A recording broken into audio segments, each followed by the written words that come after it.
వెంటనే రాముడు అన్నాడు, నువ్వు ఎందుకు మెడలోంచి హారం తీశావో నాకు అర్థమైంది.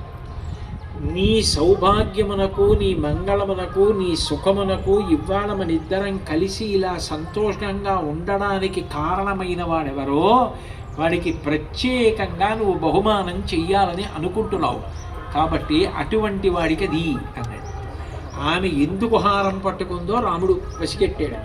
వెంటనే సీతమ్మ, ప్రదేహి సుభగేహారం యస్య తుష్టాసి భామిని పౌరుషం విక్రమో బుద్ధిర్యస్మిన్ నేతాని సంశయ.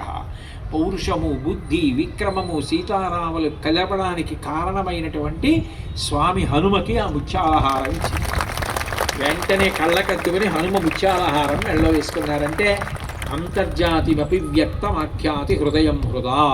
సీతారాముల దాంపత్యం అంటే ఒక స్థాయిలో నోటితో మాట్లాడడం ఉండేది కాదుట. ఇలా ఒకరి వంక చూస్తే ఒకరికి అర్థమయ్యేవి, హృదయాలు మాట్లాడుకునేవి.